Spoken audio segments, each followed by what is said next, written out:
آج کل ہر جگہ اس بہادر کا چرچا ہے۔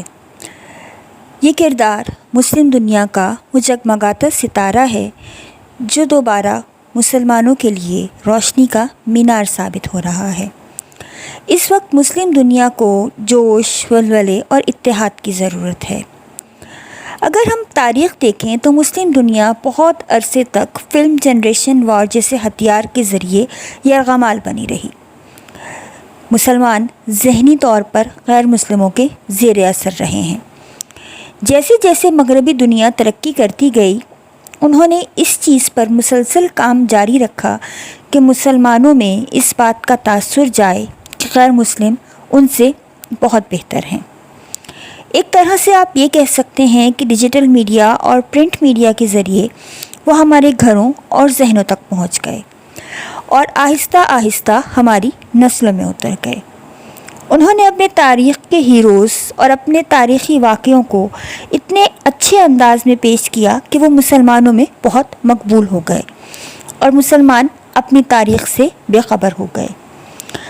غیر مسلموں نے بہت سی فلمیں بنائیں جس میں انہوں نے اپنے ہیروز کو بہت مثبت انداز میں پیش کیا گیا اور مسلمانوں کو غدار، سازشی اور پیسوں کی لالچ میں اپنی قوم کا سودا کرنے والا دکھایا گیا ہے۔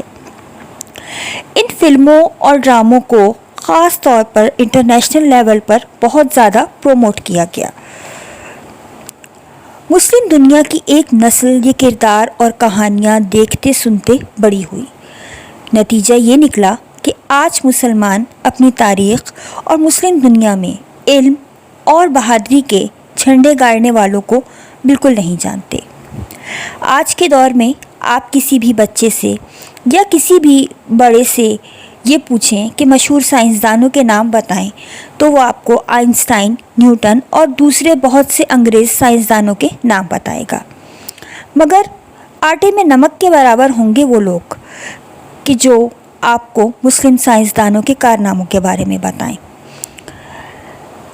وہ اس بات کو نہیں جانتے کہ نیوٹن، آئنسٹائن اور دیگر انگریز سائنسدانوں نے جن تھیوریز پر کام کیا، وہ تھیوریز انہیں مسلمان سائنسدانوں جابر بن حیان، الخوارزمی اور ابن ہاشم جیسے مشہور سائنسدانوں نے دی تھیں۔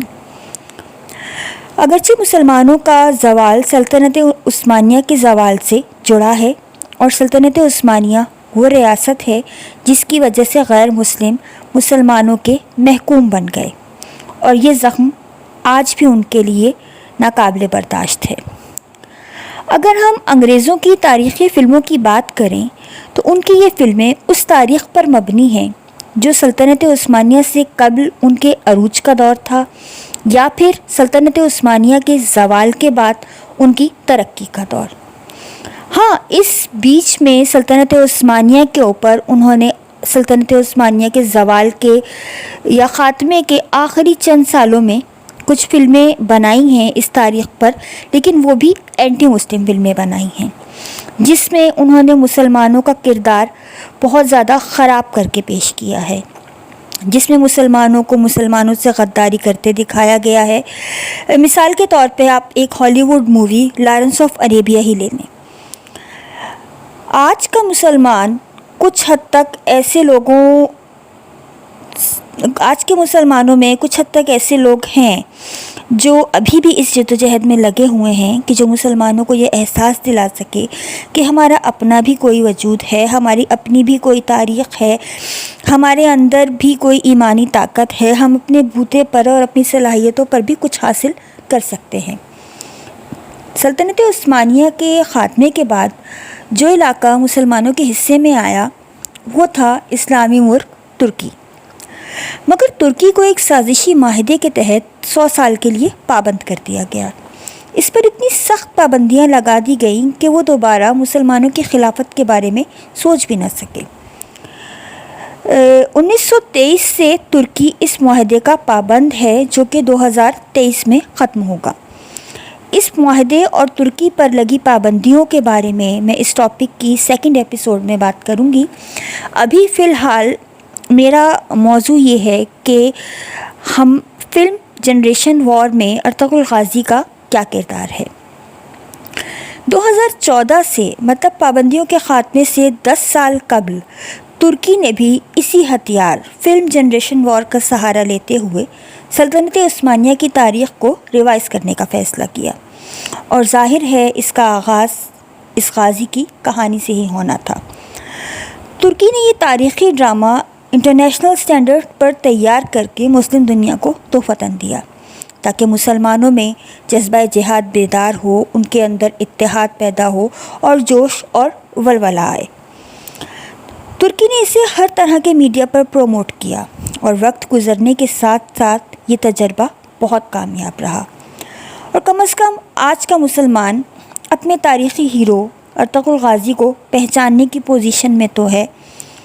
آج ہر پاکستانی اور دیگر مسلم ممالک میں رہنے والے لوگ ارطغرل غازی اور مسلم تاریخ کے بارے میں نیٹ پر سرچ کرتے نظر آ رہے ہیں۔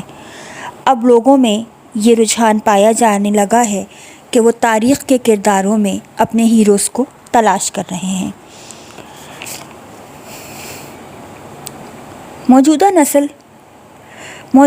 مسلم نسل کے ذہنوں سے وہ پرت آہستہ آہستہ اتر رہی ہے جس میں مسلمان صرف بزدل اور ڈرپوک ہی تھے۔ مجموعی طور پر ہم یہ کہہ سکتے ہیں کہ Ertugrul as a weapon of Muslim film war generation بہت کامیاب رہا۔